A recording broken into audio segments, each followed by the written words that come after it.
Matthieu 7, verset 44. Matthieu 7, verset 44. Amen. Mais moi, je vous dis, aimez vos ennemis, bénissez ceux qui vous maudissent, faites du bien à ceux qui vous haïssent et priez pour ceux qui vous maltraitent et qui vous persécutent. Amen. Amen. J'aimerais que tu continues à 45. 45. Afin que vous soyez fils de votre Père qui est dans les cieux, car il fait lever son soleil sur les méchants et sur les bons, et il fait pleuvoir sur les justes et sur les injustes. Amen. Amen. Bien aimé, Matthieu 5, verset 44 à 45. J'ai pris ce verset ce matin. Pourquoi? Parce que beaucoup de gens disent, j'ai eu souvent des gens à qui j'ai prêché de ne pas faire du mal à leurs ennemis, de prier pour eux. Ils m'ont posé la question, pourquoi aimer ceux qui vous blessent? Pourquoi quelqu'un va te blesser? Tu peux aussi le blesser, tu ne le blesses pas. Pourquoi quelqu'un peut te faire du mal? Tu as l'occasion de lui rendre ce mal et tu ne le fais pas. Vous ne voyez pas que c'est avoir peur, avoir... Donc c'est ça la motivation de ce thème ce matin. Le thème de ce matin, pourquoi ne pas faire du mal à ses ennemis? Amen. Amen. C'est la question qu'on se pose. Le Seigneur ne dit pas ça parce que tu ne peux pas faire du mal, bien aimé. Le Seigneur ne dit pas d'aimer vos ennemis parce que ton ennemi, tu devais le haïr simplement et ça va passer. Non, non, non. C'est pour que tu ne sois pas comme eux. Amen. Amen. Quelle différence aurait-il entre toi et ton ennemi? Si tu détestes, toi aussi tu le détestes. Quelle différence y a-t-il entre vous deux? Regardez notre Père dans les cieux. Quand il était à la croix, qu'est-ce qu'il a dit? Père, pardonne-leur, car ils ne savent pas ce qu'ils font. Mais il avait le pouvoir de briser même tous ceux qui étaient là avec lui. C'est le Dieu qui a créé toutes choses. Il pouvait faire cela pour dire que vous voyez vraiment, pour que tous ces ennemis-là se mettent à genoux et disent pardonne-nous. Mais il a plutôt demandé, Père, pardonne-leur, car ils ne savent pas ce qu'ils font. Si ce jour-là, il avait montré son pouvoir, croyez-vous que toi et moi, on serait ici aujourd'hui? Non. Ce qu'on ne serait pas là.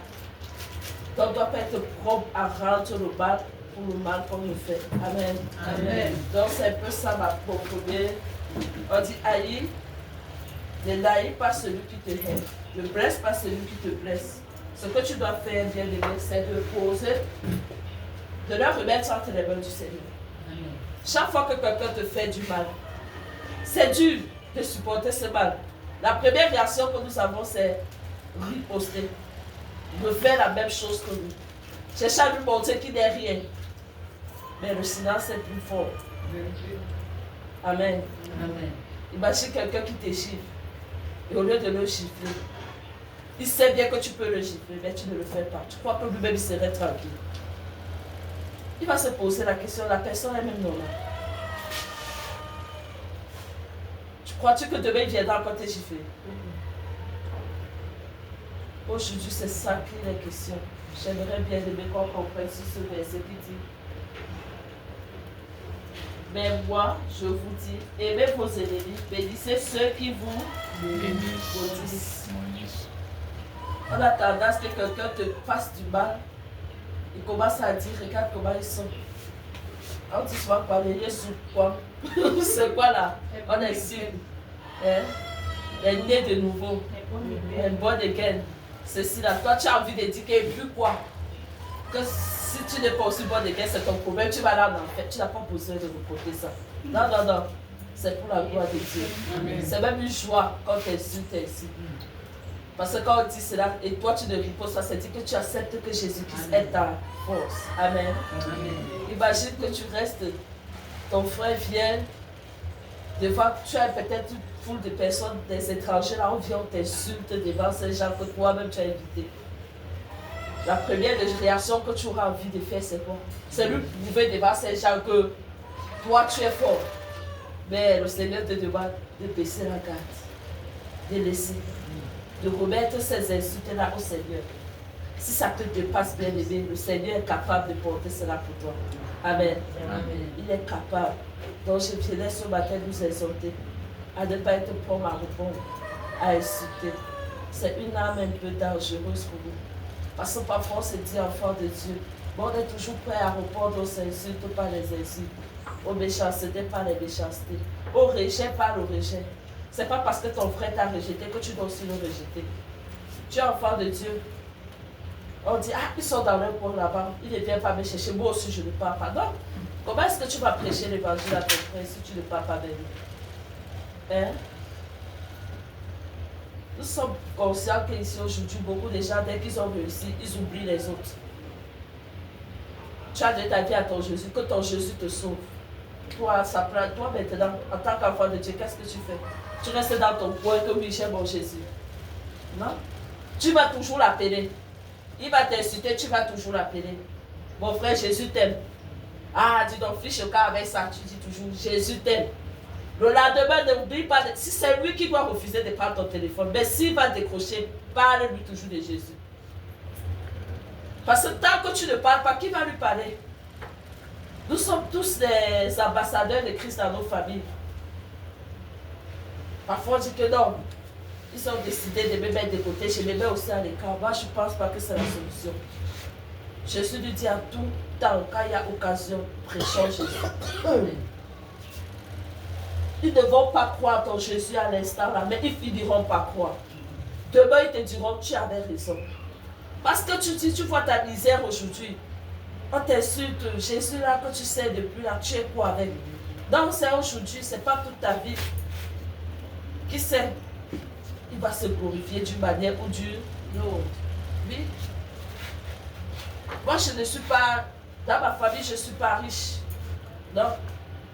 Je suis même la moindre des personnes qu'on peut applaudir parce que concernant la richesse, l'argent, je n'ai même pas. Ma mère n'a même pas encore rien. Mais quand il faut parler du domaine spirituel, on ne peut pas faire sans m'appeler. Parce qu'on sait que j'ai une foi, j'ai un Jésus qui est tellement puissant.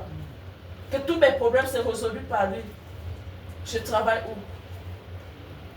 Mais je ne peux pas aller toquer la porte de quelqu'un, mon frère, je veux ça enfant. Non?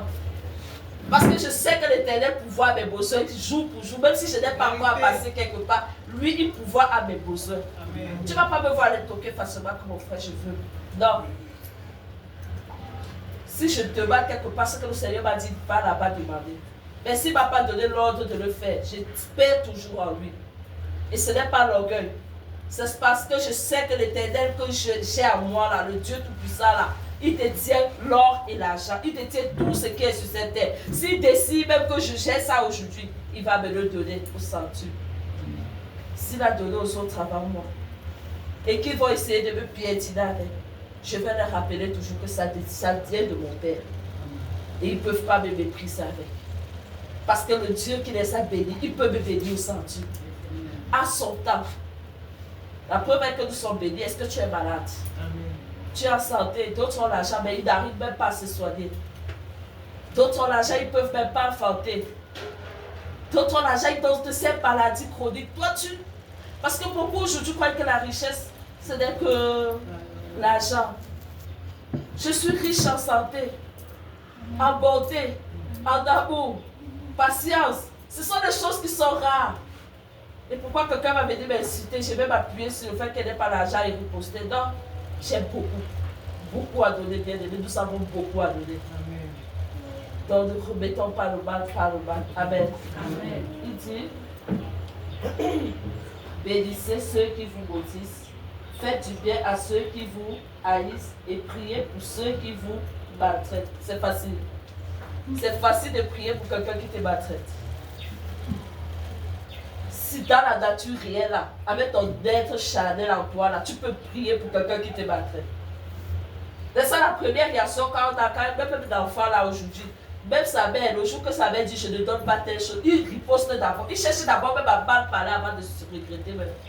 Donc c'est la première réaction que nous avons. C'est difficile de prier pour celui qui nous maltraite. Mais pourtant le Seigneur nous dit de le faire. Et je crois que c'est l'arme puissant. Vérité. Prions pour ceux qui nous maltraitent, pour ceux qui nous calomnient, pour ceux qui nous blessent, qui nous insultent, qui nous méprisent, qui nous rejettent. Parfois, il y a les statues visées, on envoie les statues comme ça te parle. Tu sais que c'est sur toi que ça parle, bien aimé. Commente même ces statues-là, ramène à la personne, gloire à Dieu. Tu as raison, mon frère. Donc, fais de telle sorte qu'il est même dépassé. C'est ce que l'ennemi attend de toi et moi, quand nous ripostons, quand nous insultons, quand nous parlons de la même manière que, en quoi est-ce que nous serons différents? Faisons la différence, bien aimé. Parce que le Christ, c'est l'amour.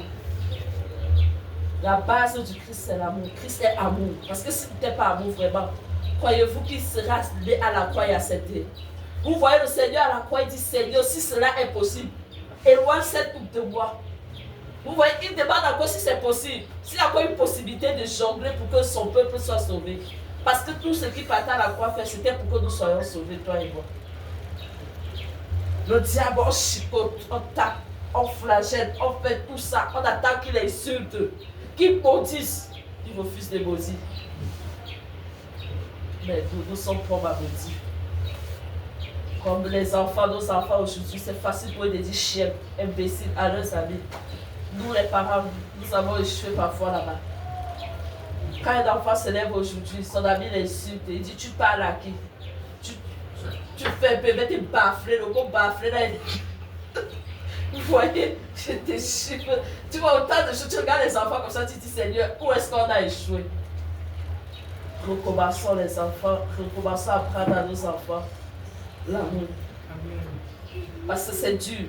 Ce n'est que l'amour. Si tu dois vraiment pardonner à ton prochain, si tu dois bénir celui qui te maudit, ce n'est que par l'amour. Amen. C'est très dur. Ils font souvent un statut sans comment tu as mal ici. Mais le Seigneur dit qu'avec cette douleur, la pose ça entre ses mains. Il ne dit pas que ça serait facile.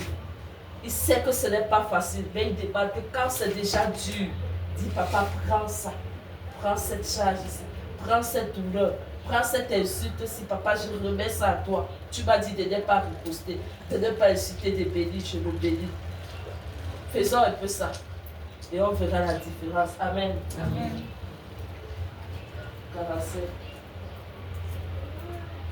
Donc tout d'abord, vous, et qui vous persécute, afin que vous soyez fils de votre Père qui est dans les cieux. Vous voyez? On dit enfant, vous savez que c'était comme une condition. Être fils de Dieu, ce n'est pas seulement dire j'accepte Jésus-Christ comme sauveur et Seigneur personnel. Voilà encore les choses qui suivent avec. Parce que quand on dit la base à la suite de faire tout cela, afin que nous soyons fils de Dieu. Vous voyez? Vous savez que si on ne fait pas cela, ce n'est pas facile de dire.